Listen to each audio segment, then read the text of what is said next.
It is January 12th, 2015. Recording this on a recorder because I can't type or write fast enough to keep up with it about what we are supposed to be teaching from Indigo.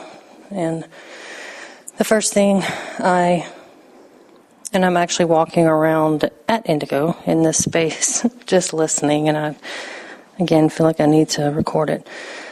I think what we're supposed to be teaching is numerous things. The first thing is to answer the simple questions in life for people like, why are we here? And the reason we incarnate on Earth, and I'm channeling this from a group of galactic beings, by the way. The reason we're here is to be able to evolve and advance our souls at a faster rate. It's also to live in the physical world. So when we actually are on the other side, or I call it the other side, some people call it heaven. I call it the other side because it's just a different realm, different dimension. We don't live in physical form, but we still have feelings or consciousness, not feelings. I don't know, because when I do readings, I feel their feelings, but it's just maybe my interpretation of it. So we come here to live in physical form and to have actual physical contact with someone. So if you describe it in terms of feelings, what if we were just beings of light or spirits floating around somewhere in another realm, just feeling, which is great, but when we actually are able to have the physical experience with it as well, it makes it incredible. So it's the same thing it's compared to when you tell somebody you love them. That's great. You can feel it, but you know what it's like when you tell someone you love them and then hold them in your arms and get to feel them next to you. That's an even greater experience. So that's part of the reason we're here for the physical.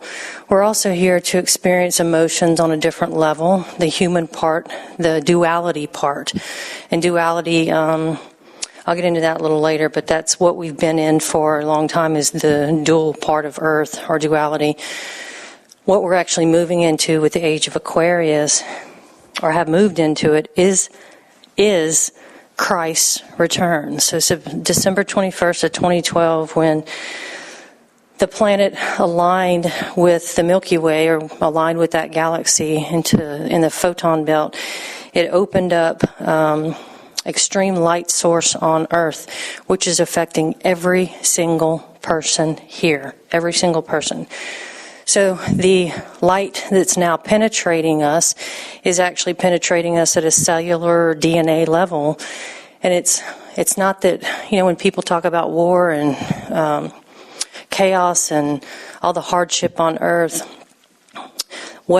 or hardship or hard feelings that we're all experiencing within ourselves, this light that's being penetrated, it's here to transmute the darkness. So even the darkness within ourselves, when we feel exceptionally drained or sad or depressed or anxiety, the light that's being penetrated is bringing all of those feelings to the surface so we can transmute them with that light and be able to live in a more peaceful way. So December 21st of 2012 was Christ's return, but it's not Christ as a person, a single person. It's Christ in all of us. It's Christ's consciousness. So put it in these terms, in this way. If Jesus just showed back up on Earth, we'd all be like, Jesus is back. Then what?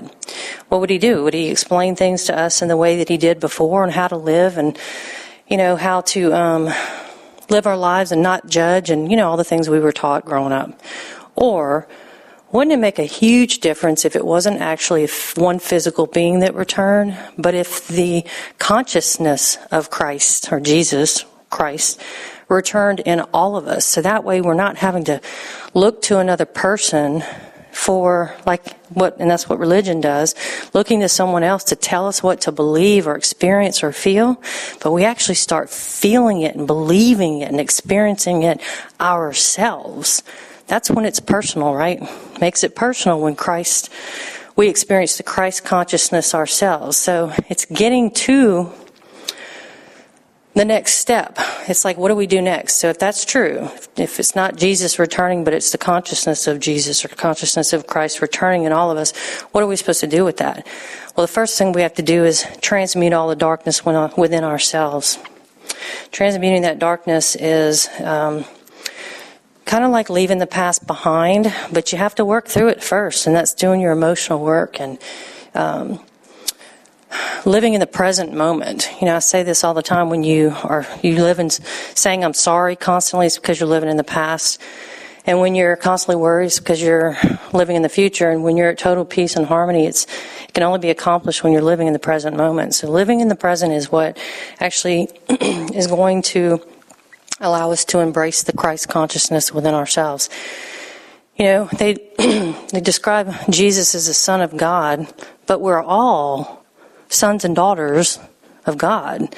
So Jesus wasn't, he was singled out as the Son of God, but it never made sense to me because God is in all of us. So even, I've said that for years whenever I say, you have to look up, you have to ask God for guidance. Well, looking up to me translates as the same as looking within. If you look at God as being a separate part of yourself, then it's a separate being, then I don't think it's possible to find it within yourself.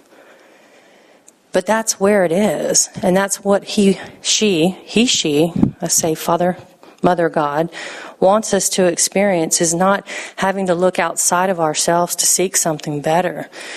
We have two choices, and that's love or fear. Love is the one primary universal law that can transmute anything and bring us peace. Fear is the one thing that holds us back. It's the opposite of love. But love is the only real thing that exists. Fear is what, that's a human emotion that we were put here to experience and then overcome. So you can't you can't truly overcome it until you felt it. So don't think for 1 second that fear is not something you're not supposed to feel. That's not the case. Fear is something you are supposed to feel and then be able to step outside of it and rise above it. And that's when you tap into your own Christ consciousness.